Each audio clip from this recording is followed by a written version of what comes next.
எப்படி உங்க அபிப்பிராயம் எப்படி? முன்ன வந்ததுக்கு இப்ப ரொம்ப ரொம்ப நல்லா இருக்கேன்.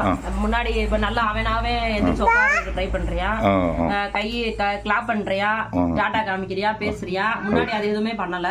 இப்ப நல்லா அதெல்லாம் எல்லாமே பண்றேன். தனியா உட்காரு. இப்ப கொஞ்சம் நல்லா மொண்டிக்கால் போட்டு அவனே உட்காரியா.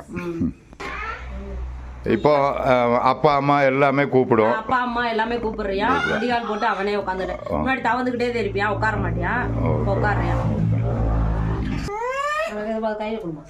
നമ്മള് കുഞ്ഞുങ്ങളെ ചികിത്സിക്കുക എന്ന് പറഞ്ഞു കഴിഞ്ഞാല് അതിന് പ്രത്യേകമായിട്ടുള്ള കാലാവസ്ഥ രീതികൾ നോക്കി കുഞ്ഞുങ്ങളെ നോക്കുമ്പോ കുറച്ച് നാൾ വന്നു എന്ന് പറഞ്ഞുകൊണ്ട് പിന്നെ ആ കൈ വന്നു കാല് വന്നുകൊണ്ട് ചികിത്സിക്കാതിരിക്കരുത്. കാരണം അതിന്റെ വളർച്ചയ്ക്ക് അതിന് ഇത് വരാൻ കാരണം സ്പൈനൽ കോഡ് പോയതാണ്.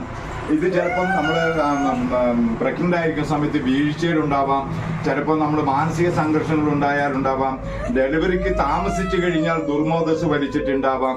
അങ്ങനെ പല രീതിയിൽ ഇവരെ സംബന്ധിച്ചോളം മധുര അങ്ങനെയുള്ള വലിയ വലിയ ആശുപത്രികളിലും ആയുർവേദങ്ങളൊക്കെ നോക്കിയവരാണ്. പക്ഷെ ഇത് നമ്മൾ ഓരോ ഞരമ്പുകൾക്ക് അത് എന്ത് കഫഞരമ്പാണോ, ഉഷ്ണഞരമ്പാണോ, പിത്തഞരമ്പിനാണോ, സ്പൈനൽ കോഡ് ഞരമ്പുകളാണോ, ഇത് കുളിർമർമ്മത്തിന് ഏറ്റു കഴിഞ്ഞാൽ കണ്ണിന് കാഴ്ച ഉണ്ടാവില്ല, സംസാരശേഷി ഉണ്ടാവില്ല. ഇത് സ്വാഭാവികമായിട്ട് ഡെലിവറി എടുക്കുമ്പോൾ കുഴിഞ്ഞരമ്പ് എന്ന് പറയുന്ന ഈ ഞരമ്പിന് അത് വിരൽ ഏറ്റു കഴിഞ്ഞാൽ പിന്നെ അത് വിറയ്ക്കുക, കൈകാലുകൾ ശോഷിക്കുക, അതേപോലെ തന്നെ കാഴ്ച നഷ്ടപ്പെടുക, സംസാരശേഷി നഷ്ടപ്പെടുക. പക്ഷെ ഇതിനൊക്കെ കൊണ്ടുപോയി അതിന് ഓട്ടിസം എന്ന് പറഞ്ഞുകൊണ്ട് നമ്മൾ ചികിത്സ നടത്തും. സത്യത്തിൽ ഇത് ഓട്ടിസം അല്ല. അതാണ് നമ്മളിതിപ്പോ ഇതേപോലെ അനേക കുട്ടികൾക്ക് ഞാൻ തെളിയിച്ചിട്ടുണ്ട്. പക്ഷെ എന്താ ഇവിടെ അത് മനസ്സിലാക്കുന്നില്ല ജനം. അതിന്റെ പേരിലാണ് ഇപ്പൊ ഞാൻ എല്ലാ ചികിത്സകളും നിർത്തി. മറ്റേ നമ്മള് ഷോക്ക് വരുന്നവർക്ക്, സ്പൈൻ കോഡ് പോയവർക്ക് ഒക്കെ ചികിത്സകൾ ഇപ്പൊ ഞാൻ കേരളമേ വെറുത്തു. കാരണം വെച്ചാൽ ഇവിടെ പണമാണ്. കാരണം നമ്മൾ നല്ല മരുന്നുകൾ ഉണ്ടാക്കുമ്പോൾ ഓരോ ലിറ്റർ തൈലത്തിന് 2 ലക്ഷം രൂപ വരെ നമുക്കിപ്പോ ചെലവ് വരുന്നുണ്ട്. അന്ന് നമുക്ക് 1.60 വന്ന് ഇന്നിപ്പോ 2 ലക്ഷം രൂപമാണ്. അപ്പൊ ഇതേപോലെ നമ്മുടെ ഏറ്റവും വലിയ സർട്ടിഫിക്കറ്റ് ഇതേപോലെ വിളിക്കുന്ന സംസാരിക്കാത്ത കുട്ടികൾ എന്തോ ഇതാണ് നമ്മുടെ ഏറ്റവും വലിയ സർട്ടിഫിക്കറ്റ്.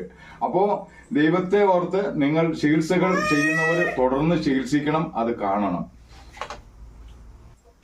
ഇത് പുനർജനി മോഹൻദാസ് വൈദ്യര്, പുനർജനി മർമ്മ ചികിത്സാലയം.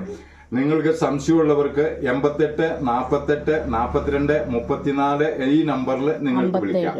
57 88 48 42 34 57 ഈ നമ്പറിൽ നിങ്ങൾക്ക് വിളിക്കാം. VSM പുനർജനി മർമ്മ ചികിത്സാലയം മോഹൻദാസ് வைத்தியர். அது எந்த ஒரு நர்மம் அன்னைக்கு சொன்னாச்சுல, குளிர் மர்மம்னு சொல்றோம். நீங்க எந்த ஊர்ல போனாலும் பேசாது அக்கா, உங்களுக்கு வந்து தெரியாது. அது குளிர் மர்மம் சொன்னா அது கண்ணு போக போக கண்ணுக்கு இது வரும், அதுக்கப்புறம் தலை இப்படி வரும், அதுக்கெல்லாம் இருக்குது. அது குளிர் மர்மம் நிட்ட மர்மம்னு சொல்றது இதுல. அது நம்ம டெலிவரியில எடுக்கும்போது இந்த